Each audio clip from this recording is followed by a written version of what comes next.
إن الحمد لله نحمده ونستعينه ونستغفره ونؤمن به ونتوكل عليه ونعوذ بالله من شرور أنفسنا ومن سيئات أعمالنا من يهد الله فلا مضل له ومن يضلل فلا هادي له وأشهد أن لا إله إلا الله وحده لا شريك له وأشهد أن سيدنا وحبيبنا وطبيب قلوبنا محمد الذي أرسله بالحق بشيرا ونذيرا وداعيا إلى الله بإذنه وسراجا منيرا فقد قال الله سبحانه وتعالى في كلامه المجيد وفي فرقان الحميد أعوذ بالله من الشيطان الرجيم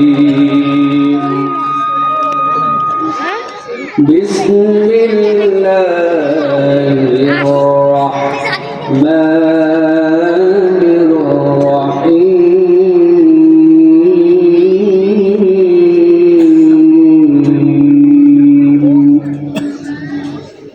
إن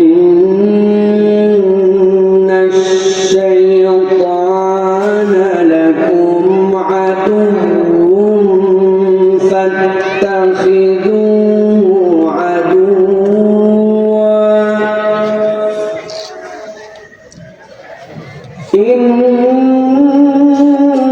إنما يدعو حزبه ليكونوا من أصحاب السعير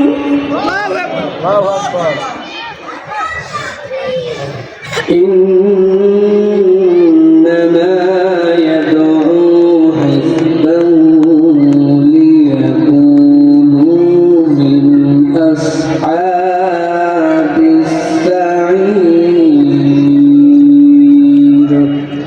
وقال الله سبحانه وتعالى إن الله وملائكته يصلون على النبي يا أيها الذين آمنوا صلوا عليه وسلموا تسليما اللهم صل على محمد وعلى آل محمد كما صليت على إبراهيم وعلى آل إبراهيم إنك حميد مجيد اللهم بارك على محمد وعلى آل محمد كما باركت على إبراهيم وعلى آل إبراهيم إنك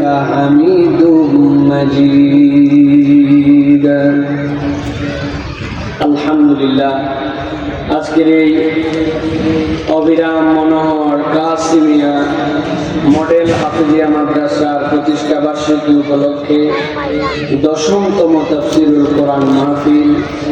আজকের মাহফিলের সম্মানিত সভাপতি মনোহর কেন্দ্র জামে মসজিদ 2 নম্বর ওয়ার্ডের যিনি সম্মানিত সুযোগ্য সভাপতি জনাব মোহাম্মদ আলী আকবর সাহেব, প্রধান অতিথি জনাব কে এম রিজওয়ানুল বারী জীবন সাহেব, সম্মানিত বিশেষ অতিথিবৃন্দ, বিশেষ করে কথা বলেছেন হযরত মাওলানা এটিএম আজিজুল ইসলাম। কিছুক্ষণ পূর্বে কথা বলছিলেন সুললিত কণ্ঠে, চমৎকার আওয়াজে বিষয়বস্তুর উপর নির্ধারিত প্রসঙ্গে কোরআন এবং হাদিসের অনর্গল আয়াতগুলি উল্লেখ করে হাফেজ কারি মাওলানা মুসাদ্দিক বিল্লাহ, আমার মঞ্চোপবিষ্ট এলাকার সম্মানিত ব্যক্তিবর্গ, সামনে উপবিষ্ট মুরব্বিয়ানি কেরাম, আমার প্রিয় তরুণ ভাইয়েরা, ছোটরা, পর্দার আড়াল থেকে শুনছেন মারা বোনেরা, সকলকে একবার সালাম দিয়েছি। আরো একবার আপনাদের কাছে দোয়া পাওয়া এবং করার আশায় সালাম নিবেদন করছি। আসসালামু আলাইকুম ওয়া রাহমাতুল্লাহ। প্রিয় ভাইয়েরা, আপনারা ভালো আছেন তো? আপনারা যে কত চমৎকার মানুষ, কত সৌভাগ্যবান মানুষ। আল্লাহ যখন মানুষ সৃষ্টি করার জন্য সিদ্ধান্ত নিয়েছেন, আল্লাহকে সিদ্ধান্ত নেওয়ার পরও কারো কাছে কি অনুমতি নেওয়া লাগে? আল্লাহর কোনো কাজ করার জন্য কারোর সাথে পরামর্শ করা লাগে? আমার আল্লাহ যদি চান কোনো কিছু করব, সেটাকে বাধা দেওয়ার মতো কারো যোগ্যতা ক্ষমতা আছে? আল্লাহ কোরআনে বলছেন, ইযা আরাদা শাইআন আন ইয়াকুলা লাহু কুন ফায়াকুন। আল্লাহ বললেই হয়। সেই জায়গায় আল্লাহ বলছেন, যখন আমি মানুষ সৃষ্টির সিদ্ধান্ত নিলাম, ফেরেশতাদেরকে বললাম আমি দুনিয়াতে খলিফা প্রেরণ করব, প্রতিনিধি প্রেরণ করব। কি বলো ফেরেশতারা, কি বলো? আল্লাহ জীবনে একবারই ফেরেশতাদের কাছে শুনছে। ফেরেশতারা কি বলছে? আল্লাহ, আপনি যাদেরকে দুনিয়ায় পাঠাবেন, আইনুসফিকুদ্দিমা, দুনিয়াতে যারা গন্ডগোল ফাসাদ করে রক্ত প্রবাহিত করবে, ওয়া নাহনু নুসাব্বিহু বিহামদিকা ওয়া নুকাদ্দিসু লাক, আপনার জিকির করার জন্য তো আমরাই আছি, ওদেরকে আবার পাঠাবেন গন্ডগোল যারা করবে। আল্লাহ কি বলছিলেন? বহুত বেশি বলে ফেলছো, বহুত বেশি বলছো। ইন্নী আ'লামু মা লা তা'লামুন, আমি যা জানি তুই তা জানিস না। কেন এই কথা বললেন? কেন আল্লাহ রাব্বুল আলামিন এই কথা বললেন? ভাই, আপনার কাছে যদি বোঝানোর জন্য বলি, তাহলে আপনি একটু বুঝবেন। আপনার কাছে একটা মোবাইল ফোন আছে, কি আছে? ওর মধ্যে যদি ব্যাটারি থাকে, ওইটা যদি চার্জ থাকে, আর ওইটার মধ্যে যদি টাকা থাকে, তাহলে ওই কানা লোক, ছোট লোক, বড় লোক না দরিদ্র লোক, বুড়া মানুষ না ইয়াং, মহিলা না পুরুষ, গ্রামে না শহরে, ও কিছুই চিনবে না। টাকা আছে, নেটওয়ার্ক আছে, চাপ দিতে সবুজ বাটনে, ও ছোট বাচ্চা চাপ দিলেও কল যাবে, বড় জন চাপ দিলেও কল যাবে। ওটা ঠিক কিনা? তার মানে ওইটা রোবট। ওর নিজের কোনো ক্ষমতা নাই, নিজের কোনো কিছু করার নাই। ও যদি এখন বলে আমার যখন মন ভালো তখন কল যাবে, আর যখন মন খারাপ মোবাইলে তখন কল যাবে না। মানুষগুলো পাগলা নাকি? মোবাইলের কথা মন কথা বলেন আপনারা। তরুণরা, যুবকরা যদি বুঝে থাকো তাহলে কথা বলো। বর্ষাকাল, এখন কঠিন বৃষ্টি, ওই জন্য কল যাচ্ছে না। মাঠের ধান কাটার কাজ আছে, এই জন্য কল ঢুকতেছে না। যখন ধান কাটা নেয়, আবহাওয়া ভালো, তখন কল ঢুকবে। মোবাইলের কোন ইচ্ছা শক্তি আছে? আল্লাহ বলছে, ফেরেশতা, তোরে আমি যা বলি তুই তাই করতে পারবি। তুই কে? তুই তো কাজই দিছি তোর আমাকে প্রশংসা করা। কিন্তু একজনকে ক্ষমতা দিছিলাম, ইচ্ছা শক্তি দিছিলাম। চাইলে মাঠে ধানও কাটতে পারবি, চাইলে ওয়াদেও আসতে পারবি, চাইলে আড্ডা মারতে পারবি চায়ের দোকানে, চাইলে মসজিদেও যেতে পারবি, চাইলে পকেটের টাকা পকেটেও রাখতে পারবি, চাইলে মসজিদেও দান করতে পারবি। তোর ইচ্ছা আছে, কিন্তু তারপরেও ওই ইচ্ছাকে আল্লাহর জন্য পার করে দিয়া মাঠের মধ্যে কথা শোনার জন্য আসছে। এটা ফেরেশতার থেকে আল্লাহ রাব্বুল আলামিনের কাছে কোনো অংশেই দামে কম নয়। ঠিক না? চাইলে আজকে বাইরে ঘুরতে পারতেন, এই গ্রামে কয়টাই লোক না, আবার যারা এখানে আসছে তাদের কোনো কাজ নাই, এরকম না। কিন্তু আল্লাহ বলতেছেন, এইখানে আসা এটা ফলের নসিব হয় না। এই বান্দার কথা আল্লাহ আরশে আজিমে আলোচনা করছে। আল্লাহ বলেন, প্রিয় মুসলমান ভালো করে খেয়াল করেন, দুনিয়াতে বহুত মানুষ দেখতে পাবেন যারা নিজেদেরকে পরিচয় দিবে, জিজ্ঞাসা করলে বলবে আমি মুমিন, আমি মুসলমান, আমি ইমানদার। জিজ্ঞাসা করলে বলবে কিনা ভাই? যদি না বলে সমস্যা নাই। আপনার যদি ন্যাশনাল আইডি কার্ড থাকে অথবা বার্থ সার্টিফিকেট থাকে, আপনার নাম লেখা আছে, আপনার আব্বার নাম লেখা আছে, তারপরে ধর্ম লেখা আছে, ধর্মের পাশে ইসলাম লেখা আছে কিনা, তার মানে আপনি অটোমেটিক মুসলমান হয়ে গেছেন মনে করতেছেন। কিন্তু আল্লাহ বলছে তোমার মধ্যে যদি ঈমান থাকে, তোমার মধ্যে যদি আল্লাহ রাব্বুল আলামিনের প্রতি বিশ্বাস থাকে, আমি আল্লাহ বললাম ন্যূনতম তোমার দুইটা প্রমাণ লাগবে। কয়টা?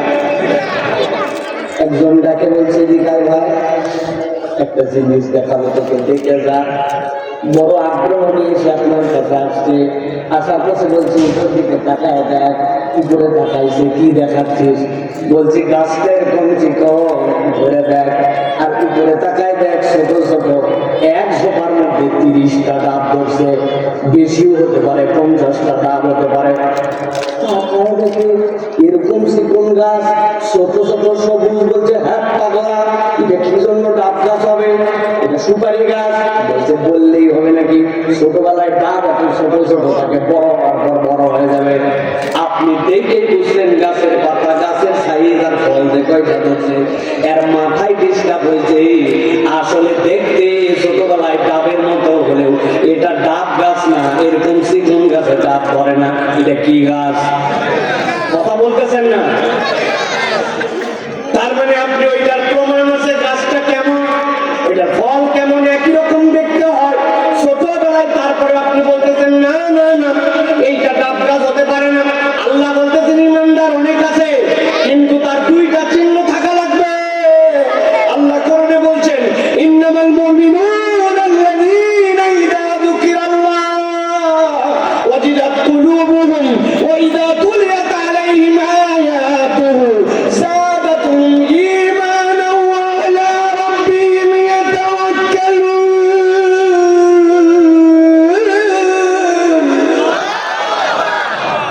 আল্লাহ বলছেন দুনিয়ার মানুষ ভালো করে জানো, তোমার মধ্যে যদি ঈমান থাকে, তোমার মধ্যে দুইটা নিদর্শন প্রকাশ হওয়া লাগবে। আওয়াজ দিয়ে বলেন কয়টা? দুইটা নিদর্শনের একটা কথা আল্লাহ বলছেন, যখন তার সামনে আল্লাহর জিকির করা হবে, আল্লাহর জিকিরের মজলিস কায়েম করা হবে, আল্লাহর কোরআনের কথা বলা হবে। আপনি এই মাহফিলের নাম তাফসীরুল কোরআন মাহফিল দিয়েছেন, অনেকে মাহফিলের নাম রিসালে সব দেয়, আছে না? অনেক মাহফিল আছে বড় জলসা নাম দেয়, আছে না? অনেক মাহফিল আছে হালকায় জিকির নাম দেয়, আছে কিনা? আবার মাদ্রাসার মাহফিল দেখেন অনেক সময় নাম দেয় সালানা জলসা, বার্ষিক ওয়াজ, আছে না? আল্লাহ নবী বলছেন যা মনে চাই তুমি নাম দাও, কিন্তু আল্লাহর কাছে এই মাহফিলের একটা ভিন্ন নাম আছে। ওই মাহফিলের নাম হচ্ছে মাজালিসুল জিকির, আল্লাহর জিকিরের মজলিস, আল্লাহ রাব্বুল আলামিনের স্মরণের মজলিস, যেখানে কোরআনের কথা বলা হয়, হাদিসের কথা বলা হয়, মানুষের দুনিয়া আখিরাতের গাইডলাইন দেওয়া হয়, আল্লাহর জিকির করা হয়। বলতেছেন ওই মাহফিলের নাম মাজালিসুল জিকির। আল্লাহ বলছে আমি আমার পক্ষ থেকে জানাই দিয়ে রাখলাম, ইযা যুকিরাল্লাহ, যখন আল্লাহর সামনে তোমার সামনে যখন আল্লাহর জিকির উপস্থাপন করা হবে, আল্লাহ বলতেছে ওই মাজলিসটাতে ওই মানুষগুলা যখন আসবে, ওইটার খবর যখন সে পেয়ে যাবে, ওয়াজিলাত কুলুবুহুম, তার অন্তর আর স্বাভাবিক থাকবে না, তার অন্তরটা আল্লাহর পক্ষ থেকে একটা থই থই ঢেউ লেগে যাবে। রংপুরের মুসলমান উদাহরণ দিচ্ছি, একটা নারিকেল গাছ আর সুপারি গাছ, সিরিয়াল নাম্বার গুলা মনে রাখেন। আবার জায়গা মতো এসে আমি কিন্তু জিজ্ঞাসা করবো আপনার কাছে। এবার চলেন 2 নম্বর একটা উদাহরণ নেই। আপনার বাড়িতে একটা গ্যাসের চুলা আছে, যে গ্যাসের চুলার দুইটা ঝাঁক, দুইটা মুখ, দুই দিক দিয়ে রান্না করা যায়, এরকম চুলা দেখছেন নাকি ভাই? ওই চুলার মোড়ে প্রথমে জাল ধরাই দিয়েছেন, এরপরে 1 লিটার ধরবে এরকম সিলভারের 2টা পাতিল দিয়েছেন, একই মাপের হাঁড়ি 2টা, 1 লিটার পরিমাণ ওই হাঁড়ির ওজন, হাঁড়ির মাপ, ওইটার মধ্যে 1 লিটার পরিমাণ আপনি কোনো কিছু জ্বালাতে পারবেন। 2 চুলার মধ্যে জাল দিয়েছেন, 2টার মধ্যে 1 লিটার পরিমাণ আপনি হাঁড়ি দিয়েছেন, ওইটার মধ্যে এবার হাফ লিটার করে 2টা জিনিস দিয়েছেন। ডানেরটার মধ্যে দিয়েছেন হাফ লিটার পানি, আর বামেরটার মধ্যে দিয়েছেন আধা লিটার, হাফ লিটার দুধ। জাল সমান, হাঁড়ির মাপ সমান, পরিমাণ সমান। যদি বুঝে থাকেন তাহলে আওয়াজ দিয়ে বলেন তো, জাল দেওয়ার পরের থেকে যখন গরম হওয়া শুরু করবে, আপনার নজর, আপনার হুঁশ, আপনার খেয়াল কোনটার মধ্যে থাকা লাগবে, পানি না দুধ? যারা বলেন নাই তারা বুঝেন নাই, তাই তো। কোনটার মধ্যে হুঁশ থাকা লাগবে? কারণ কি? দুটাই তো একই মাপ, দুটাই তো পানির মতো। কারণ হচ্ছে দুধের একটা ধর্ম আছে, ও গরম হবে, গরম হওয়ার পরে ও যদি বেশি গরম হয় উতলায় পড়ে যাবে। পানিও গরম হবে, কিন্তু আস্তে আস্তে বলকাতে শুকাতে ওইটা জিরো হয়ে যেতে পারে। তবে দুধ শুকানোর আগে একবার উতলায় করার জন্য চেষ্টা করবে। এই জন্য আপনার নজর একই পরিমাণ, একই জাল, একই হাঁড়ির মাপ হওয়ার পরে আপনার দুধের দিকে নজর থাকে। আল্লাহ ইমানদারের উদাহরণ দিচ্ছেন। মানুষ তো সবই মানুষ, হাত আছে, চোখ আছে, নাক আছে, সব মানুষই তো খায়, সব মানুষই তো বাথরুমে যায়, সব মানুষই তো সংসার করার চেষ্টা করে, সব মানুষের লজ্জাস্থানের চাহিদা আছে। কিন্তু আল্লাহ বলছেন সব মানুষ সমান নয়। ইন্নামাল মুমিনুনা আল্লাযীনা ইযা যুকিরাল্লাহু ওয়াজিলাত কুলুবুহুম। আল্লাহর কাছে ভিন্ন এক ধরনের মানুষ আছে। কোরআনের কথা শুনলে, মাহফিলের কথা শুনলে, হাজার কাজ থাকুক না কেন, অন্তরের ভিতরে থই লেগে যায়। আল্লাহ বলছেন এটা স্বাভাবিক ঘটনা নয়, এইটা হচ্ছে তার ঈমানের প্রমাণ। ঠিক কি না? সবাই প্রমাণ দিতে পারবে না। আপনার বাড়ির বেটাই পারে নাই, আপন ভাই পারে নাই, আপনার পাশের দোকানদার পারে নাই, আজকে দেয় প্রমাণ দিয়ে দেখে আছেন। ঠিক কি না? মাঠের কাম আছে বাবা, এই সময় ওয়াজ দেয় নাকি, তওবা দিনের বেলা সময় পাইনি ওরা দেওয়া, এই ডায়লগ দেওয়ার লোক আছে কিনা? ও মনে করছো আর কামাই বোধহয় নিজে করতেছে, ওর খ্যাত বোধহয় ওর যোগ্যতায় হয়েছে, তাই তো না? রংপুরের দিকে খ্যাত তো আপনার যোগ্যতায় হয়, কি বলে হয় কি হয় না? আপনি মুখে কথাই বললে হবে না, প্রমাণ দেওয়া লাগবে। আপনার যে মাঠের মধ্যে ধান লাগান, ধান কি ছিটায় দিয়ে দেন, ধান উঠে যায়? ধান লাগানোর আগে প্রত্যেকটা একটা বেড বানান। একটু গভীর মনোযোগে আমার কথা শোনো যুবক ভাই, কলিজাটা খোলো, মোবাইলটা বন্ধ রাখো। বহু মোবাইল খেলছো তুমি, এমন খেলা খেলো যেটা জীবনে আজ পর্যন্ত স্ক্রল করে শেষ করতে পারো না, যেটা শেষ করা যায় না, এটা অসীম ভাবে খেলো না। তার মানে শয়তানের মধ্যে আছে। তুমি স্ক্রল করেই যাচ্ছে, এটা তো শেষ হয় না, তার মানে শয়তান এই জায়গায় আছে। নিজের বিবেক খাটাও। জমি রেডি করার আগে সুন্দর করে একটা বেড বানাইছেন আপনি, ওই জায়গায় আপনি বিছন ফেলবেন। আপনার বিছন বলেন তো, বিছনের জন্য বেড রেডি করছে, এখন বিছন যে ফেলবেন, মা ওই জায়গাটা সবচেয়ে নরম, কেকের মতো বানাইছেন একবারে, সাইডে একটুখানি দিয়ে দিয়েছে কোনো পোকামাকড় যেন না আসতে পারে, সবচেয়ে ভালো বীজ। আগের দিন একটু ওই সাঙ্গারির মধ্যে করে সুন্দর করে ওইটা ভিজায় রাখছে। পরের দিন সন্ধ্যাবেলা যাওয়ার পরে যখন আস্তে করে ছিটায় দিচ্ছে, জিজ্ঞাসা করি আপনাদের কাছে, বিবেককে উত্তর দেন, যে বীজের দানাগুলা ছিটাইছেন ওই ধানের চারা উঠানোর জন্য, ওইটার শিকড় যেদিক সেদিকতে বাড়ায়, পাতা যেদিক সেদিকতে বাড়ায়, নাকি শিকড় বাড়ানোর আর পাতা বাড়ানোর দিক আলাদা? আলাদা। কিন্তু আপনি কোনোদিন ভাবেন নাই, আজকেই জীবনের প্রথম ভাবতেছেন। ছোট্ট একটু জায়গায় আপনি চারার জন্য যখন বীজ ফেলতেছেন, আপনি খেয়াল করে দেখেন বীজ ছিটাইছেন যেগুলা 10% ঠিক ছিটাইছেন, 90% বীজ আপনি ভুল ছিটাইছিলেন। কোনটা শীত হয়ে পড়ছে, কোনটা উপর হয়ে, কোনটা একটা গায়ের উপর আর একটা, কোনটা একটা অন্যরকম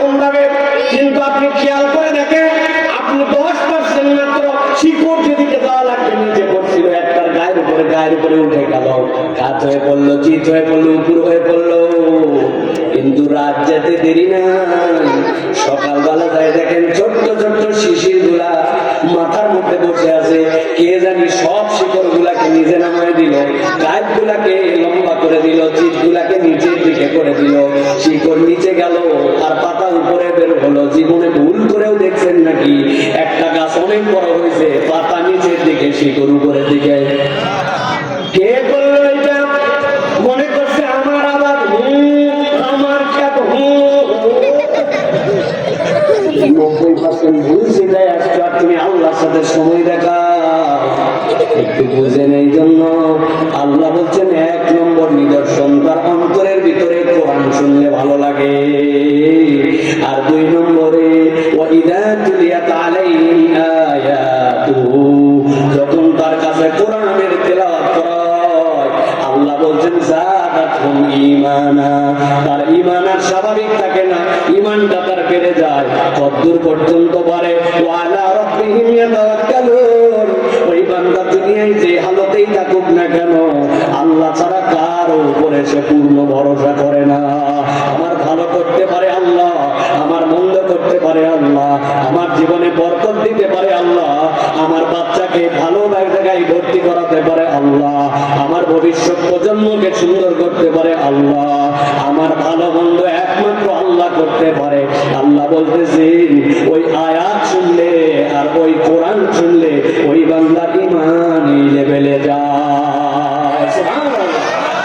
তাহলে এবার বুঝে থাকলে বলেন, এখানে যারা আসছে আমাদের হয়তো নামাজ কালামে ঘাটতি আছে, আমাদের হয়তো ঈমানে ঘাটতি আছে, আমাদের হয়তো দুনিয়ায় অনেক অপরাধ আছে, কিন্তু যারা বসতে পারছে এটা আলামাতুল ঈমান, এটা ঈমানের চিহ্ন। ঈমান না থাকলে এখানে আসা যায় না, ঠিক না? অতএব প্রিয় ভাইরা, ভাইবেন না দুপুরবেলা বসে গেলাম, রোদের মধ্যে এসে গেলাম, ওয়াজ শুনতে বসে গেলাম, মনে হয় আমার জন্য কাজ দিবে না। অবশ্যই কাজ দিবে। আল্লাহ বলছেন তো ঈমানকে আমি আল্লাহ বাড়ায় এখান থেকে বিদায় করবো। সুবহানাল্লাহ বলেন। এই জন্য প্রিয় ভাইরা, এই কোরআনের আয়োজনের সাথে আমাদের সম্পৃক্ত হওয়া, কোরআনকে মহব্বত করা, এটাকে হৃদয়ের মধ্যে ধারণ করা, এটা আমাদের জন্য অত্যন্ত গুরুত্বপূর্ণ। আল্লাহ রাব্বুল আলামিন আমাদেরকে যেন এই ভালো কাজের সাথে সম্পৃক্ত হওয়ার তৌফিক দান করেন।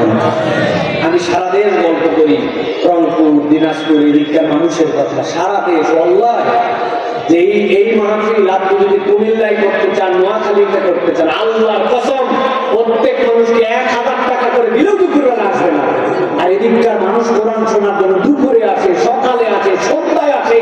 গতকালকে সেই গাইবান্ধার ভিতরে রাত 1টার সময় হাজার হাজার মানুষ বলছে এত তাড়াতাড়ি ওয়াজ শেষ হয়ে গেল, হুজুর আরো তোলার নয়। বাবা, 2-2.5 ঘন্টা বলার পরে তাদের দিল মিটে না, আরো শুনবে।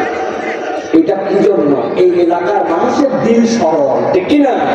ও দেশের লোক যত টাউটামি করুক আর বাটপারি করুক আর আমাদেরকে বোকা শোকা বলুক, বোকা এক জিনিস, সরলতা এক জিনিস। আল্লাহ সরল বান্দাকে পছন্দ করেন, ঠিক কিনা? আল্লাহ চিটার চিটিং বাদ বান্দাকে আল্লাহ পছন্দ করেন না। এই এলাকার মানুষ আল্লাহর কাছে ক্ষমা পাবে তার সরলতার কারণে, ইনশাআল্লাহ। এদিকের মানুষ সরল, আলহামদুলিল্লাহ। দ্বীনের প্রতি তাদের ভালোবাসা, যে যেমনি বুঝায় এমনিই চলি আমরা। বেশি পেঁয়াজ গোজের মধ্যে নাই, খায় দায়, বাড়িতে এইটুকুতেই হ্যাপি আছে, আলহামদুলিল্লাহ। এটা আল্লাহর পক্ষ থেকে দেওয়া নিয়ামত। যদিও কিছু পরিবর্তন হচ্ছে, হচ্ছে না ভাই?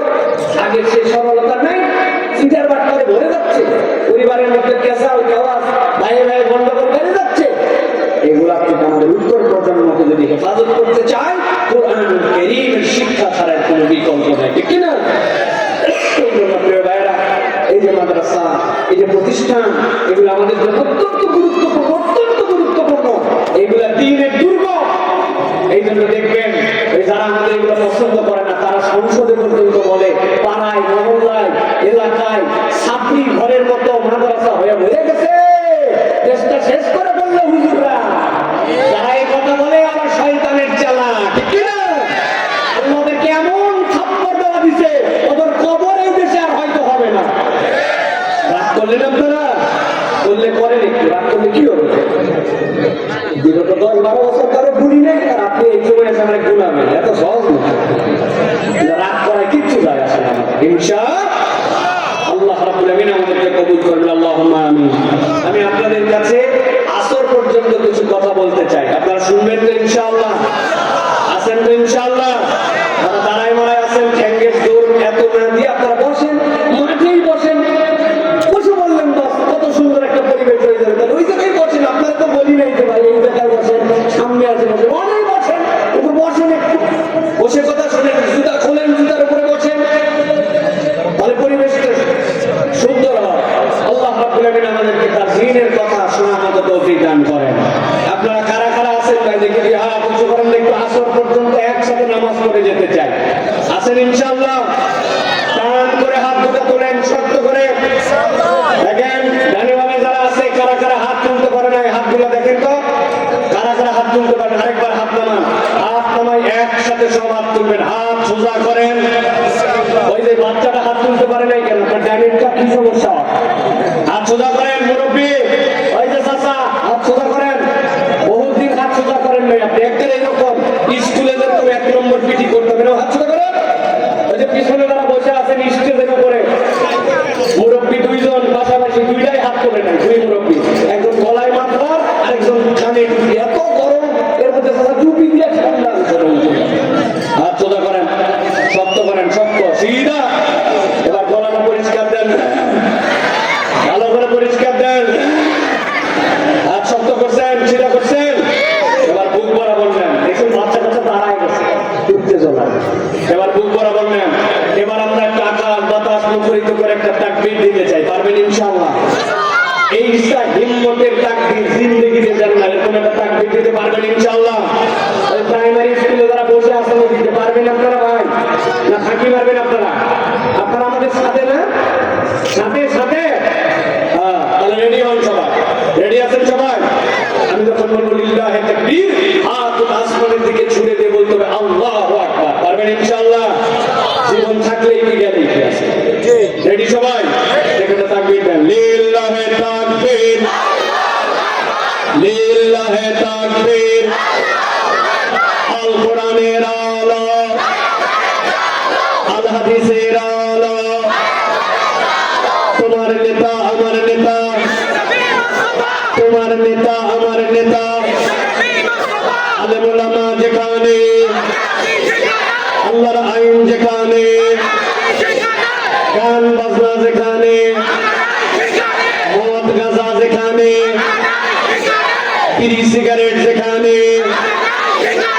বুঝে বুঝে আন্দাজে বলে দিল না, বিড়ি সিগারেট যেখানে,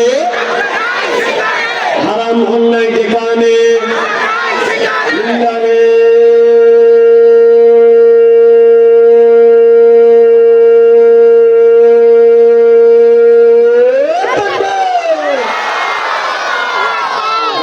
বাইরে কিছু লোকজন মনে করছে ভিতরে বসে কি, ওরা মনে করছে ভিতরে লোক নাই, আসলে মাঠে জায়গা নাই তা জানে, ওরা পাপড় খাওয়ার তালে আছে, ওরা জীবনে কোনোদিন চটপটির দোকান দেখে নাই।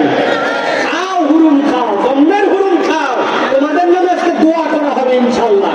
তোমার পড়ালেখা শেষ করে কলেজ কেমনে হয়, বিশ্ববিদ্যালয় কেমনে হয়, চাকরি কেমনে হয় দেখা হবে, দেখা হবে। তুমি আড্ডা মারো বাইরে, দোয়া লাগে না? না টের বাবা, দোয়া লাগে কি লাগে না মুরব্বীর কাছে শুনে দেখো, লাগে? দোয়া লাগে? বাইরে করো, তোমাদের আসার দরকার নেই। প্রিয় ভাইরা, আমাদের এই প্রতিষ্ঠানের কিছু ছেলেরা এখন আপনাদের কাছে যাবে, আমি তাফসীরের মধ্যে প্রবেশ করব, তার আগে জুলুম ঝামেলা যা আছে সব শেষ, এগুলা কোনো কিছু থাকবে না। এরা একটা সুন্দর উদ্যোগ গ্রহণ করেছে, এলাকাবাসী ভালোবাসা দিয়ে প্রতিষ্ঠান দাঁড় করেছে। তারা আমাকে বলে নাই ভাই কে 10,000 দিবেন, 20,000 দিবেন, মারহাবা দেন, এগুলো বলে নাই, কিন্তু তারা একটা ক্ষুদ্র সকলের কন্ট্রিবিউশনে, এই যে মাইক, এই যে প্যান্ডেল, এই যে আয়োজন, এগুলোতে আমরা সকলে শরীক হতে চাই। সাধ্যের মধ্যে যতটুকু আছে ততটুকু দিয়ে আমরা কেউ আনন্দ করবো না, পারবো না ইনশাআল্লাহ? আমাদের ছেলেরা এখন আপনাদের কাছে ব্যাগ নিয়ে ঢুকবে, দয়া করে আপনারা সকলে একটু শরীক হবেন ইনশাআল্লাহ। ছেলেরা কই, দায়িত্বশীলরা কই, তাদেরকে পাঠান, তারা সকলে মিলে যাবে এবং যাওয়ার পরে ইনশাআল্লাহ কিছু শরীক করবে আপনাদেরকে। আপনারা সকলেই হাতে হাতে নিয়ে প্রস্তুত থাকবেন ইনশাআল্লাহ। আমরা এখানে অংশগ্রহণ করার জন্য চেষ্টা করবো। প্রিয় ভাইরা, আল্লাহ যেন আমাদেরকে তৌফিক দান করেন। চলেন আমরা বিতাড়িত শয়তান থেকে আশ্রয় প্রার্থনা করে খুবই গুরুত্বপূর্ণ একটা নিয়ে যেতে হবে। সকলে বিতাড়িত শয়তান থেকে আশ্রয় প্রার্থনা করে একসাথে সমস্যারে আমার সাথে পড়েন, সকলে জবান ছেড়ে দিয়ে আর হাতে টাকা বের করেন, হাতে হাতে টাকা বের করে রেডি করেন। যাদের বাচ্চা কাচ্চা আছে পাশে ওদের হাতে 10-20 টাকা করে দেন, তারাও যেন শরীক হতে পারে। সবাই আমরা শরীক হবো, একদম ডান থেকে বাম, পিছন থেকে মহিলাদের থেকে সবার কাছে যাবেন এবং কেউ মাহরুম করবেন না। আল্লাহ যেন আমাদের সকলকে একটু হলেও শরীক হওয়ার তৌফিক দান করেন। এই দানের বিনিময়ে আল্লাহ রাব্বুল আলামিন যেন আমাদের মনের যে কোনো একটা নেক মাকসুদ আল্লাহ যেন পূরণ করে দেন। আল্লাহ যেন আমাদের সকলের নেক হায়াত দারাজ করে দেন, অসুস্থতা থাকলে শিফা দান করে দেন। খবরদার একজনও মাহরুম করবেন না। ইয়াংরা, তরুণরা, আজকে তোমার মোবাইলে টাকা তোলার পয়সাটা দিয়ে দাও ভাই, হ্যাঁ আল্লাহ তোমাকে তৌফিক দেবে। চা খাওয়ার পয়সাটা মুরব্বি দিয়ে দেন, এই জায়গায় জামা আয়রন করার টাকাটা দিয়ে দেন, আল্লাহ কবুল করবে ইনশাআল্লাহ। সকলে এবার চলেন আমরা কোরআনের মধ্যে ঢুকি। সকলে আমার সাথে পড়েন, আউযু বিল্লাহি মিনাশ শাইতানির রাজীম, বিসমিল্লাহির রাহমানির রাহিম। ইন্নাশ শাইতানা লাকুম আদুউন ফাত্তাখিযুহু আদুওয়া, ইন্নামা ইয়াদ'উ হিজবাহু লিয়াকুনু মিন আসহাবিস সাঈর। আল্লাহ রাব্বুল আলামিন বলছেন, দুনিয়ার মানুষ, তোমাদেরকে দুনিয়ায় আমি প্রেরণ করলাম, তবে দুনিয়ায় তোমাদেরকে এমনি এমনি প্রেরণ করা হয় নাই। এই প্রেরণের পিছনে একটা কারণ আছে। এই প্রেরণের পিছনের কারণ হচ্ছে আমি আল্লাহ রাব্বুল আলামিন তোমাদেরকে আমার ইবাদতের জন্য প্রেরণ করেছি। কিন্তু মানুষ ইবাদত করতে চায়, কিন্তু এই মানুষের পিছনে একটা শত্রু আছে, যেই শত্রু রাত দিন তাকে কাফের বানিয়ে দিতে চায়, রাত দিন তাকে পিছায় দিতে চায়, রাত দিন তার পিছে লেগে থাকে। আল্লাহ বলতেছেন, ইন্নাশ শাইতানা লাকুম আদুউন, আমি আল্লাহ বললাম ওই তোমার শত্রুর নাম হচ্ছে শয়তান, সে হচ্ছে তোমার জন্য শত্রু। আল্লাহ বলছেন, ফাত্তাখিযুহু আদুওয়া, আমি রব্বুল আমিন তোমাকে এই জন্য নির্দেশনা দিলাম যে তোমার শত্রু তাকে তুমি শত্রু জ্ঞান করো, শত্রুকে তোমার শত্রু জ্ঞান করতে হবে। আল্লাহ এরপরে বলছেন, ইন্নামা ইয়াদ'উ হিজবাহু, এই শয়তান এবং তার দলবল কোন দিকে ডাকে তোমাকে জানো নাকি? লিয়াকুনু মিন আসহাবিস সাঈর, সে চায় তোমাকে জান্নাতে না নিয়ে তোমাকে জাহান্নামে নেওয়ার জন্য। নাউযুবিল্লাহ। তাহলে শয়তান হচ্ছে আমাদের জন্য শত্রু, আর এই শয়তান আমাদেরকে কোথায় নিতে চায় বলতে হবে। কোথায় নিতে চায় আপনি তো জানেন, কিন্তু তারপরেও আলোচনার ভূমিকাটা যেন আপনার মাথার মধ্যে থাকে, এই জন্য আমি জিজ্ঞাসা করছি, শয়তান আমাদেরকে কোথায় নিতে চায়? এবার চলেন আল্লাহ কি বলছেন দেখেন। আল্লাহ কোরআনুল কারীমের মধ্যে বলছেন, ইন্নাল মুত্তাকিনা ফি জান্নাতিন ওয়া উয়ুন, নিশ্চয় যারা মুত্তাকি হবে আমি রব্বুল আমিন তাদেরকে কেবল জান্নাতই দিব না, জান্নাতের সাথে তাদের জন্য ঝর্ণা ধারার ব্যবস্থা থাকবে। দুনিয়াতে আল্লাহ যাকে সৃষ্টি করলেন, ওই সৃষ্টিগুলো সব আল্লাহর সৃষ্টি, কিন্তু এর মধ্যে সবচেয়ে মর্যাদার সৃষ্টি মানুষ। কিন্তু মানুষ হলেই কেবল মর্যাদাবান হওয়া যায় না, ওই মানুষকে মানুষের থেকে ভিন্ন মানুষ হতে হয়। আল্লাহ বলছেন মানুষের গ্রেড মূলত 4টা হয়। যখন কোন মানুষ কেবল মানুষ নয়, বরং আমার রব, এই রবের প্রতি ঈমান আনে, যখন সে হয় মুমিন। কিন্তু আল্লাহ বলছেন, আমি তোমাকে কেবল মুমিন হিসাবে রাখতে চাই না, তোমাকে এমন বান্দা হিসেবে দেখতে চাই আল্লাহ যা বলছে সেইটা তুমি শুনে নাও, আল্লাহর কাছে তুমি সারেন্ডার করে দাও। তোমার নিজের ইচ্ছা থাকে না, আল্লাহর ইচ্ছায় তোমার ইচ্ছা হয়ে যায়। আল্লাহ বলছেন ওই মানুষ তখন মানুষ থেকে মুমিন, মুমিন থেকে মুসলিম হয়। কিন্তু আল্লাহ বলছেন আমি কেবল তাকে মুসলিমই দেখতে চাই না, আমি তাকে 3 নম্বর গ্রেডে দেখতে চাই। 3 নম্বর গ্রেডটা কি? আমি আল্লাহ একটা বাউন্ডারি দিয়েছি, আমার নিয়মের বাউন্ডারি, হুদুদুল্লাহ। আল্লাহ বলতেছেন ওই হুদুদটা হচ্ছে আমার নিষেধাজ্ঞা, তুই কি কি করতে পারবি না তার একটা তালিকা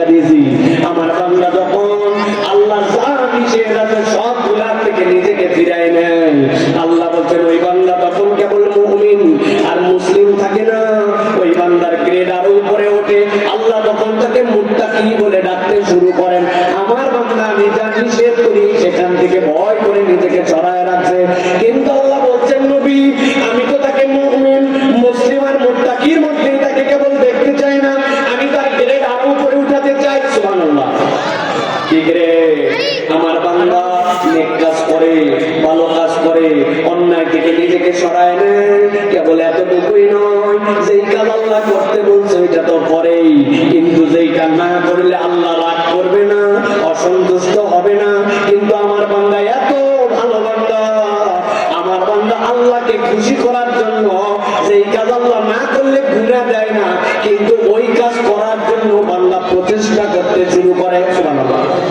মসজিদে ঢুকছে, 4 রাকাত যোহরের নামাজ ফরজ, কিন্তু যাই বসে পড়ে নাই। মসজিদে ঢোকার আগে তাহিয়াতুল হুজুর 2 রাকাত নামাজ পড়ছে, সময় পাইছে দুখুলুল মসজিদ 2 রাকাত পড়ছে। মসজিদে যাই যদি চুপচাপ বসে থাকে গুনাহ হয় না। মসজিদ থেকে কোরআন শরীফ কানের সামনে পড়তে লাগছে, নামাজ শেষ হলেই বের হয়ে আসতে পারে, বের হয় নাই। ও তাসবিহ তাহলিল করছে।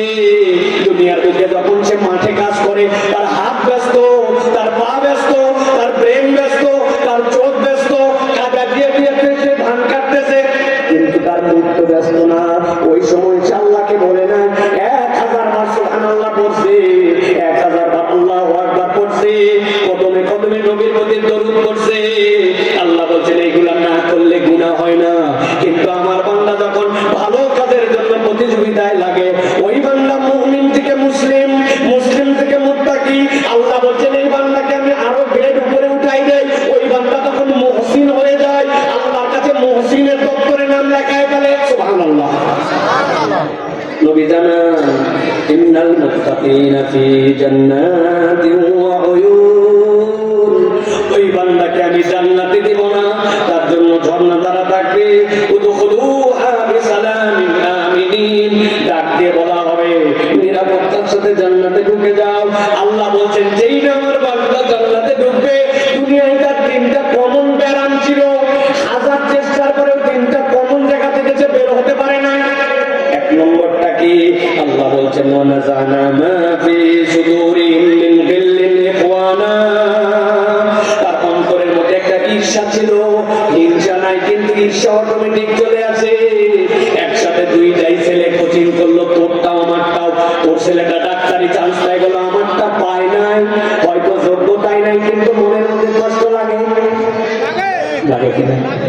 2জনই পড়লো, একজনের রেজাল্ট 1 হয়ে গেল, আরেকজন 30-এর মধ্যে আসতে পারলো না, একই স্যার একই ক্লাস, মনের মধ্যে কষ্ট লাগে। পাশাপাশি 2 বাড়ি ছিল, একজনেরটা বিদেশে চলে গেছে, আর অর্থনৈতিক অবস্থা পরিবর্তন হয়ে গেছে, আমারটা হয় নাই, তার জন্য হিংসা নাই, কিন্তু মনের মধ্যে একটু কষ্ট হয় কিনা? আল্লাহ বলতেছেন একবার যদি জান্নাতে ঢুকিস, ওয়ানাযানা মা ফি সুদুরিহিম মিন গিল্লিন, আল্লাহ বলছেন তোর অন্তর থেকে আল্লাহ ঈর্ষা দূর করে দিবেন, ইখওয়ানান, তোদেরকে ভাই বানাই দিবেন, আলা সুরুরিন মুতাকাবিলিন, আল্লাহ জান্নাতে আল্লাহর মজলিসে সামনাসামনি তাদেরকে বসায় দিবেন। সুবহানাল্লাহ। 1 নম্বর। 2 নম্বর আল্লাহ বলতেছেন লা ইয়ামাসসুহুম ফিহা নাসাবুন, সেইখানে যাওয়ার পর আল্লাহ তোমার ক্লান্তি দূর করে দিবেন।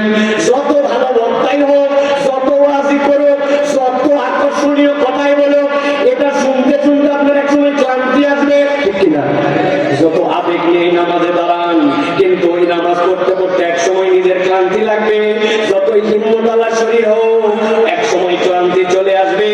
আল্লাহ বলতেছেন জান্নাতে ঢোকার পরে তোমার 2 নম্বর নিয়ামত, আল্লাহ তোমার থেকে চিরদিনের জন্য ক্লান্তি দূর করে দিবেন। সুবহানাল্লাহ। এরপরে আল্লাহ 3 নম্বরে বলতেছেন ওয়ামা হুম মিনহা বিমুখরাজিন, একবার যদি জান্নাতে ঢোকো, আমি রব্বুল আলামিন কখনো তোমাদেরকে আর ওই জান্নাত থেকে বের করব না।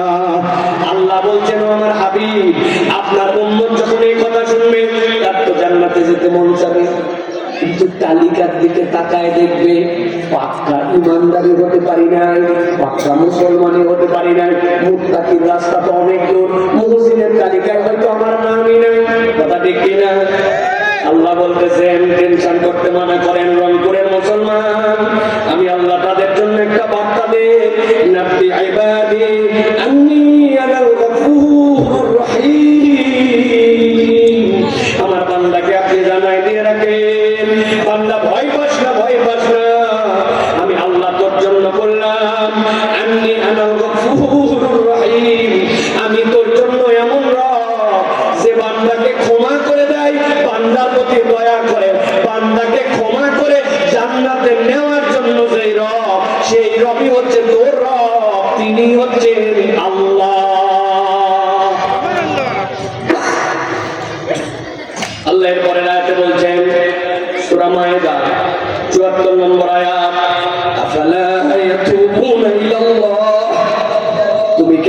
কাছে তওবা করে ফেরত আসবা না? ওয়ায়াস্তাগফিরুনাহু, তুমি কি তার কাছে ক্ষমা চাইবা না? আল্লাহু গফুরুর রহিম। তার মানে আল্লাহ বুঝাতে চান আমি তো জান্নাত দিতে চাই, কিন্তু তোরে আল্লাহর কাছ থেকে ক্ষমাটা চাইয়ে নেওয়া লাগবে। ঠিক না? প্রিয় ভাইরা, আজকে মূলত এই যে ভূমিকা দিলাম, এই ভূমিকা দেওয়ার উদ্দেশ্য হচ্ছে আমরা তিনটা জিজ্ঞাসার আলোকে পরবর্তী স্টেপে পার হব। এক নম্বর জিজ্ঞাসা, আমরা কি জান্নাতে যেতে চাই কিনা? একদম মুখ দিয়ে বলতে হবে, চাইলেও বলতে হবে, না চাইলেও বলতে হবে। আমি জানি চান পাগলও জান্নাতে যেতে চাই, কিন্তু মুখ দিয়ে আল্লাহকে জানাতে হবে জান্নাতে যেতে চাই কিনা। সবাই কি জান্নাতে যেতে চাই? দুই নম্বর, চাই তো জান্নাতে যেতে, কিন্তু আজকে সকাল থেকে এখন পর্যন্ত যদি আমল নামার দিকে তাকায়, এত বড় দাড়ি পাইকে গেছে, মানুষ মনে করছে মুরব্বী কোনো গুনাহ খাতাই করতে পারে না। কিন্তু উনার সামনে যে এক মহিলা গেছে, উনার মনের অজান্তে উনার ভিতরে যে কল্পনা ভেসে উঠছে, এটা যদি কপাল দিয়ে লেখা হতো, মুরব্বী সালাম দিত না। কথা বলে হুজুরে স্টেজে উঠতে দিত না, তোমার ইজ্জত আমার ইজ্জত আর থাকতো না। বলার উদ্দেশ্য হচ্ছে জান্নাতে তো যেতে চাই, কিন্তু আমাদের আমল নামার দিকে তাকালে মনে কি হয় জান্নাতে যাওয়া সম্ভব? দুই নম্বর উত্তর শেষ। এবার তিন নম্বরটা হলে জান্নাতেও যেতে চাই, আমল নামার অবস্থাও খারাপ, তাহলে আমাকে জান্নাতে যাওয়া লাগবে কেমন করে? আল্লাহ বলছেন আফালা ইয়াতুবুনা ইলাল্লাহ, তুমি কি আল্লাহর কাছে ক্ষমা প্রাপ্ত বান্দাদের মধ্যে অন্তর্ভুক্ত হইয়া তারপরে জান্নাতে যেতে চাও না? তাহলে আল্লাহর কাছে ক্ষমা নিতে হবে আমাদের, ঠিক কি না? কিন্তু প্রিয় রংপুরের মুসলমান, কত কিছু জানি ভাই, কিন্তু আপনি যদি একটু নিজের জীবনের দিকে তাকান, আল্লাহর কাছে ক্ষমাটা কেমনে চাওয়া লাগে, ক্ষমা লাভের উপায়টা কি, এইটা আমাদের প্রপার জানা নাই। কথা ঠিক কিনা? ক্ষমা কেমনে চাই ভাই? কয় ইস্তেগফার করা লাগে, আল্লাহ বলা লাগে আল্লাহ মাফ করে দে। এটা কি কোরআন সুন্নাহ সম্পূর্ণ? কত কিছু আপনি জানেন ভাই। এই চায়ের দোকানে বসে আপনি ইউক্রেন রাশিয়ার যুদ্ধ চালান, দেশের ভোট কেমনে হবে না হবে এগুলো আমি আপনি গবেষণা করে অস্থির করে ফেলছেন। এই জায়গার থেকে পুরা পৃথিবীর সব জ্ঞান আল্লাহ দিলে আপনার মাথার মধ্যে আছে, কিন্তু ক্ষমা লাভের উপায় কি কোরআন সুন্নাহ অনুযায়ী অধিকাংশ মানুষ আমরা এটা জানি না। জান্নাতেও যেতে চাই, গুনাহ আছে, কিন্তু কেমনে গুনাহ মাফ করা লাগবে জানি না। আমি আপনারা যদি বলেন সংক্ষিপ্ত সময়ে আজকে একটা বিষয় বলে দিতে চাই, কোরআন সুন্নাহ অনুযায়ী বান্দা যদি আল্লাহর কাছে ক্ষমা পেতে চায়, সর্বনিম্ন উপায় হচ্ছে পাঁচটা। কয়টা? সব মুখ দিয়ে যদি না বলেন তাহলে বলবো না। সর্বনিম্ন উপায় কয়টা? হাতগুলা সব কোলের থেকে বাইর করেন, ডান হাতটা নিচে নামান, এরকম করে 5 আঙ্গুল নিচে দেন। আমি যেই বলবো সর্বনিম্ন ক্ষমা লাভের উপায় কয়টা, দাঁড়ায় থাকেন আর কাছেই থাকেন, দূরে থাকেন আর কাছে থাকেন, কথা যদি শুনেন হাত তুলে বলতে হবে 5টা। সর্বনিম্ন ক্ষমা লাভের উপায় কয়টা? সব হাত উঠে নাই। মা বোনেরা কেউ আজ শুনতেছে নাকি? আসছে কিছু না গল্প করতেছে কেন? এরা ওয়াজ শুনে নাম দাবি বলে এরা খালি গল্প করে আসার পর। ওই আসার পরে দেখছি কাজ ছোটবেলায় দেখছিল, এখন একটা বড় বাচ্চা হয়েছে, তা অনেকদিন দেখা নাই, বলছে ও তোর বেটি ধারাবাস করে বসে এই যে তার বিয়ের বাড়ির গল্প হচ্ছে কি যে ওয়াজ করছে, মহিলারা ওয়াজ শোনে এটা গেলে আসে কিন্তু হয়ে হইতো। আর বলে করে একটা বাচ্চা নিয়ে আসছে, হয়তো আসার পরে রেডিও চ্যানেল অন করছে, নিজেরও আসছে, পাশের লোকেরও ওয়াজ শোনা। মা বোনেরা চুপ করেন, কথা বলবেন না, আপনারা হাত তুলে আল্লাহকে দেখান। আমি অল্প সময় আর 4টা পর্যন্ত সময় আমার বাইরে দিচ্ছে, 2-10 মিনিট এদিক ওদিক হলে সমস্যা আছে ভাই? একসাথে হাত তুলে তাহলে বলেন সর্বনিম্ন ক্ষমা লাভের উপায় কয়টা? পেছনে যারা ওই যে চেয়ারে বসে আছেন, আপনারা যারা ছেলে পেলে পিছনে কথা বলতেছেন, মুরব্বীরা একটু কথা বলেন আপনারা। আর আপনার পিছনে সন্তান হিসাবে আছে, আপনার দায়িত্বটা কি তাহলে?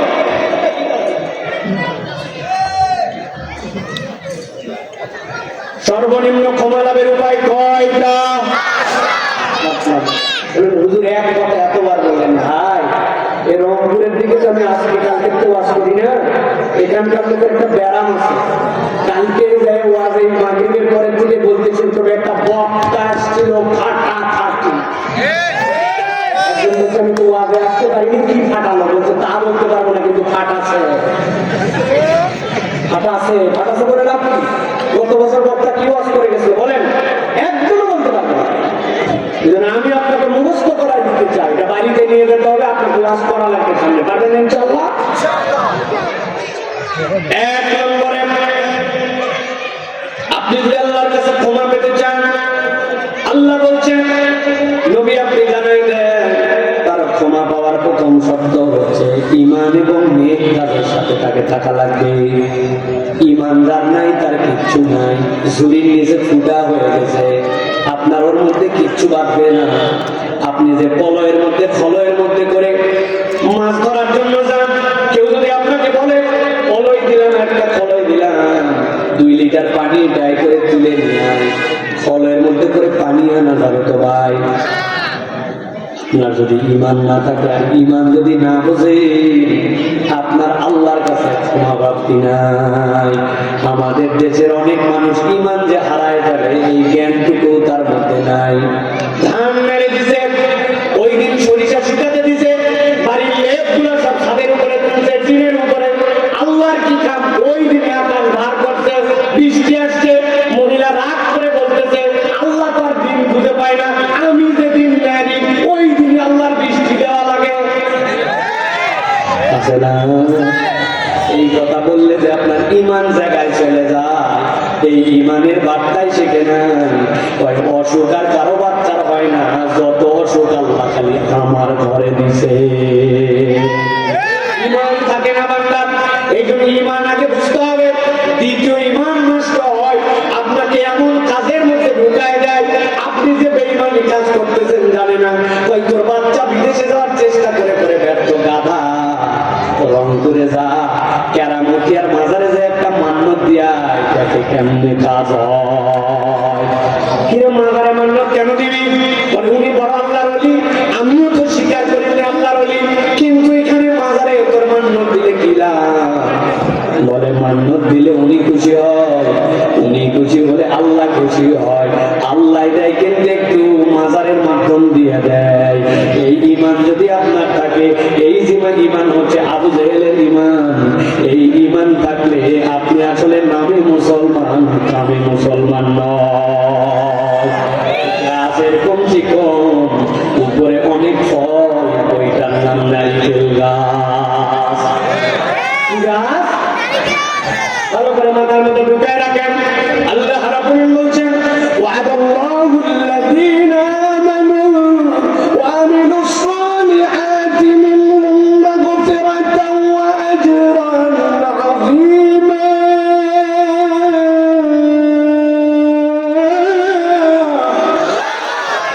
আল্লাহ বলছেন দুনিয়ার মানুষ, তোমরা দুনিয়ার বুকে একজন আরেকজনের সাথে ওয়াদা করো, আপনারা ওয়াদা করেন আব্বা বাজার থেকে আসার সময় আমার জন্য একটা ললিপপ আর একটা চিপস নিয়ে আসবা। ঠিক আছে আব্বা, ঠিক আছে। চকলেট আনা লাগবে একটা। বাজার করার চাপের ঠেলা ললিপপ আর চিপসের কথা ভুলে গেছেন, সন্তানের এই ওয়াদা পূরণ করতে ভুলে গেছেন, এরকম হয় কিনা? বউয়ের প্রতি খুব আবেগ এসে গেছে, ভালোবাসায় থই থই, তাকায় দেখছে বউয়ের ঘরে হাতের ছুরির দিকে দিকে বলছে সেই বিয়ের সময় ছুরি দিয়েছিলাম, চিকন হয়ে গেছে, এবার খালি ধান উঠো আর চিকন না, এটা ভাঙ্গে গড়াইয়া নতুন একটা মোটা ছুরি তোমার খাইনে দিব। বউ তো খুশিতে অস্থির, কিন্তু হঠাৎ করে শুনছে সোনার ভরি 2,02,000। এরপরে বউয়ের ছুরির দিকেও তাকায় না, ওই সোনা বানানোর কথা ভুলে উঠায় না। আছে কিনা? আল্লাহ বলছেন আমি রক্তের পণ্য, ওয়াদাল্লাহু আল্লাযীনা আমানু ওয়া আমিলুস সালিহাত, আমি আল্লাহ ওয়াদা করলাম তোমরা যারা ঈমানদার আর নেক কাজ করবে, আমি রব্বুল আলামিন তাদের জন্য বললাম মিনহুম মাগফিরাতাও ওয়া আজরান আযীমা। তোমার এই ঈমান আর তোমার নেক কাজের পাওয়ার এমন, আল্লাহ এর বিনিময়ে তোমাকে ক্ষমা লাভ করাই দিবেন, তোমার গুনাহ মুছায়া আল্লাহ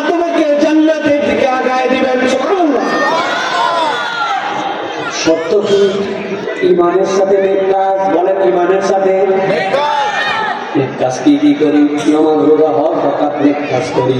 আমি আপনার কাছে সঙ্গে সময় কম, এই জন্য বলি নামাজ রোজা হজ যাকাত নেক কাজ না। বাচ্চাটার জন্যই কথা শুনি না, নামাজ রোজা হজ যাকাত নেক কাজ না। উদাহরণ দেই, ওই যে পাশে স্কুল, নামটা পড়তে পারতেছি না স্কুলে, আপনারা চেনেন স্কুল, ভালো করে শোনেন। এই স্কুলে আওয়াজ দিয়ে কথা বলবেন, এই স্কুলে সকালবেলা ঢোকার টাইম আছে না নাই? এই স্কুলের ড্রেস আছে না নাই? এই স্কুলে কেউ যদি পরীক্ষা দেয়, পরীক্ষায় পাস মার্ক আছে না না? স্কুলে ঢোকার টাইম সকাল 8টা। আপনার বেটা বিএসডি কোনোদিন আসে 9টায়, ঘুম ভাঙবে না কোনোদিন 9:30টায়। স্যারেরা মানবে তো? স্কুলের ড্রেস উপর দিকে ব্লু কালার, নিচে কালো প্যান্ট। ওই বলছে যাদের টাকা পয়সা নাই তারা এক ড্রেস পরে আসবে। আমার বাপের কম আছে নাকি, একদিন আসবো আমি গেঞ্জি পরে, একদিন পাঞ্জাবি পরে, একদিন হলুদ শার্ট পরে। তোর কি মানবে? কথা বলেন মানবে?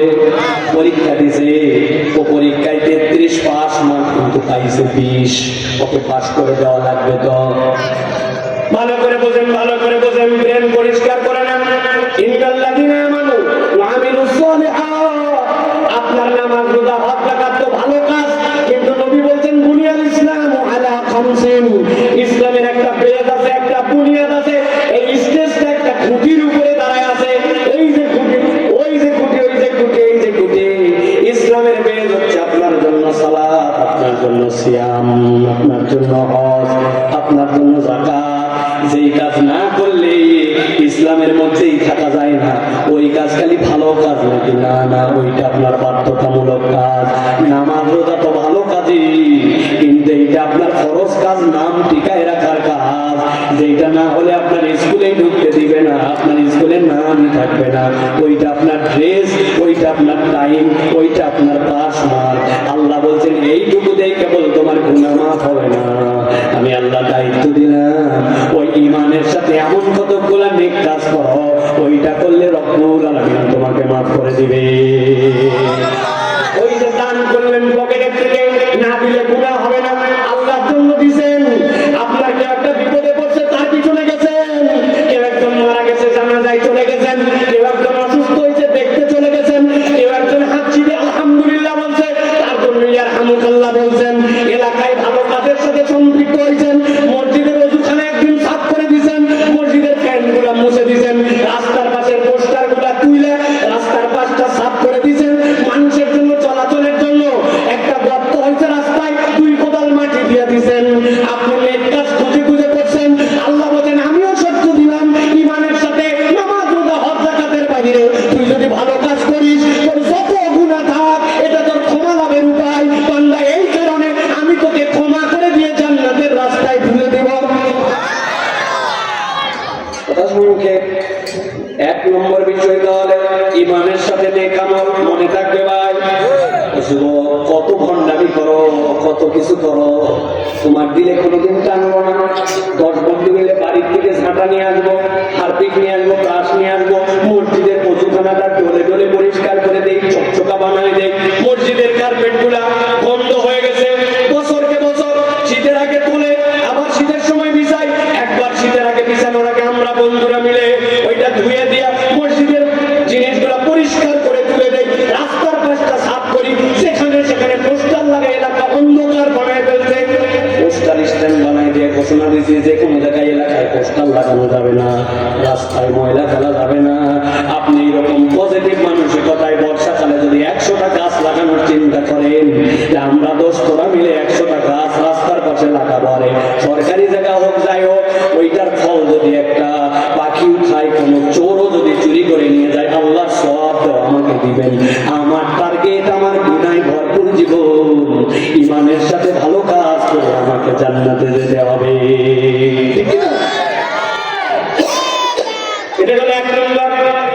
2 নম্বরে আল্লাহ রাব্বুল আলামিন বলছেন নবীকে দিয়া, তুমি যদি আল্লাহর কাছে ক্ষমা পেতে চাও, তাহলে তোমাকে আল্লাহর কাছে ক্ষমা চাওয়া লাগবে। একসাথে বলেন কি করা লাগবে? হুজুর ক্ষমা তো চাই, কেমনে চান? আসসালামু আলাইকুম ওয়া রাহমাতুল্লাহ, আসসালামু আলাইকুম ওয়া রাহমাতুল্লাহ। আল্লাহ মন জুড়ে যেটা পড়েছে এর নাম দিছে ক্ষমা চাওয়া। আমি দুইটা উদাহরণ দিব। বয়স হয়ে গেছে 70, লোকজন বলছে বয়স্ক ভাতার কাজ দিচ্ছে আপনার কাছে যা বলো, গেলেই একটা অনুমতি দিয়ে দিলে তো বয়স্ক ভাতার কাগজ হয়ে যাবে। চেয়ারম্যানের কাছে চলে গেছে, চেয়ারম্যানের কাছে গেছে, যাওয়ার পরে সাথে একজন লোককে বলছে চেয়ারম্যান আছে নাকি? আছে, আমি একটু কথা বলবো। ঠিক আছে, বসে লোক আছে ভিতরে বাড়াক, তারপরে কথা বলবেন, ভালো করে খেয়াল করেন। লোক বাড়াইছে, বলছে চেয়ারম্যান ফিরে যাও এখন। কি জন্য গেছে চেয়ারম্যানের কাছে বলেন না কেন? আসসালামু আলাইকুম রহমতুল্লাহ। চেয়ারম্যান সাহেব কেমন আছেন? আমার নাম আব্দুল গফুর, বয়স 70 হচ্ছে। আমার কিন্তু বয়স্ক ভাতা এখনো হয়নি, তাড়াতাড়ি বয়স্ক ভাতার ব্যবস্থা করতে গেলাম। আসসালামু আলাইকুম।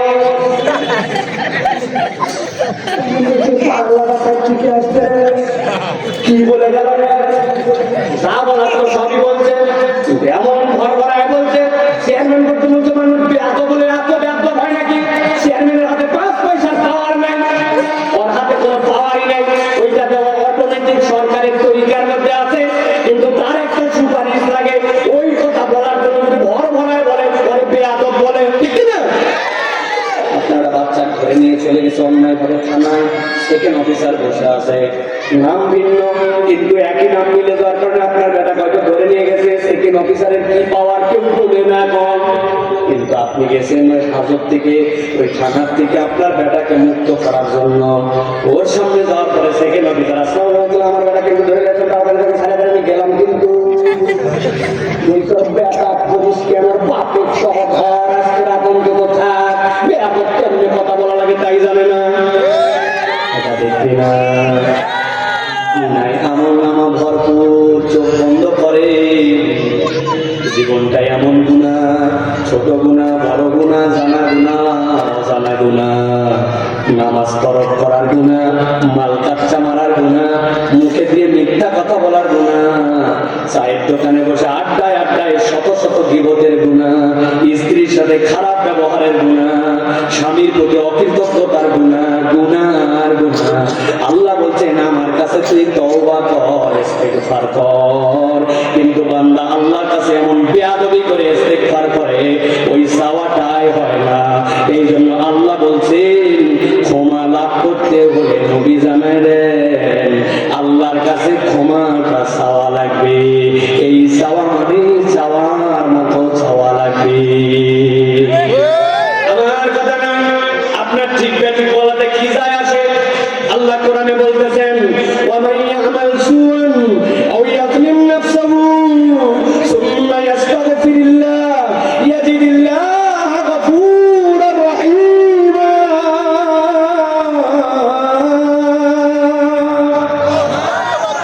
তোমাদের মধ্যে যারা ভুল করো, অন্তরের প্রতি জুলুম করো, সুম্মা ইয়াস্তাগফিরুল্লাহ, এরপরে আল্লাহর কাছে ইস্তেগফার করো, ইয়াজিদিল্লাহ গফুরার রহিমা, তোমার রবকে তুমি রহিম বাবা, ক্ষমাশীল বাবা, তবে তার জন্য আল্লাহর কাছে চাওয়ার মতো চাওয়া লাগবে।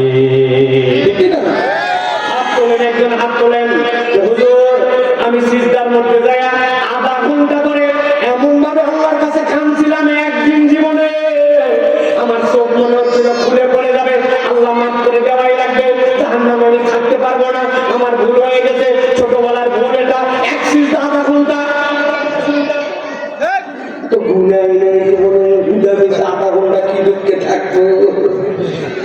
এই তো না 10 মিনিট আল্লাহর কাছে হাত তুলছিলাম। আল্লাহ, এই ছোটবেলায় বাড়ির থেকে বের হয়েছিলাম, ফজরের সময় কেউ দেখে না, বড়ের গাছ একটা দেখে লোভ হয়েছিল, একটা ঢাল মারছিলাম, অনেক বড়ই করছিল, সবগুলা খাই নাই, একটা দুইটা তুলে মুখে দিয়েছিলাম, বাকি দুইটা পকেটে আমার মনেই নেই।